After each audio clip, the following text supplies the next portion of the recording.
Hi, welcome to another daily devotion. Today we're going to look at James chapter 4, verse 2 and verse 3. Let me read.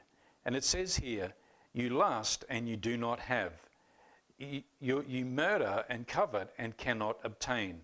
You fight and war, yet you do not have. Listen to this. It's very important here. You do not have because you do not ask. Verse 3, you ask and do not receive because you ask amiss, that you may spend it on your pleasures. And so, we're again speaking about where the wars and strife and fights and all these sorts of things come from. Really, if we look at it very carefully, it comes back to preserving the kingdom of self, that earthly natural wisdom that is not willing to yield. We see in chapter 3 that the wisdom from above is very easily entreated. It yields very easily. And so what it's speaking about is that people that flow in the wisdom of God, even though one may feel that they are so right in their stand for truth or whatever it may be, they will always hear out the matter of the other person or people involved. It's always important.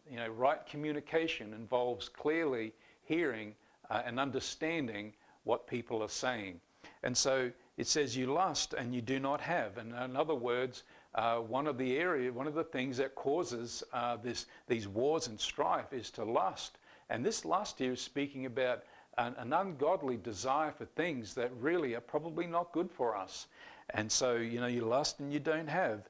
You murder and covet and cannot obtain. And this murder here, I believe, is speaking more so about assassination of a person's character as much as anything.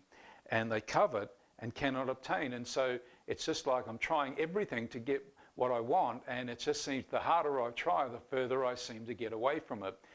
We got to stop and think and think, hang on a minute, maybe this is God blocking me from something that he's trying to protect me from it. And we've really got to pay close attention that at times, and if we are going the wrong way, to stop and think, to say, hang on a minute, why is it so hard? God, are you trying to protect me? Are you trying to tell me something here that what I'm pursuing after is not good for me?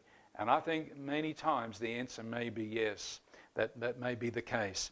And it goes on, you fight and war, yet you do not have because you do not ask. And so, here is a very powerful principle here.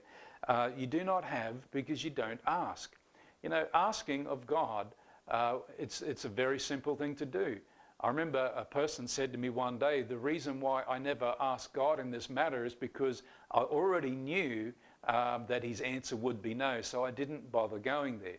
You see, that is earthly wisdom. It's sensual, it's demonic, it's self-gratifying. And so in other words, this person was saying, it really doesn't matter to me what God says because I want what I want.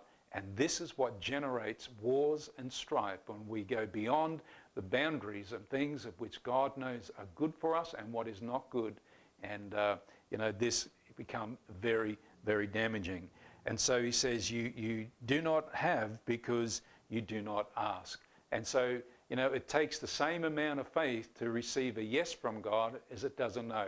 And to understand a yes or a no, we've got clearance from God that he is watching over us and he knows what's good for us. Amen. So join me tomorrow. We're going to continue along these lines again. Until then, have a great day and I'll see you tomorrow. Bye-bye.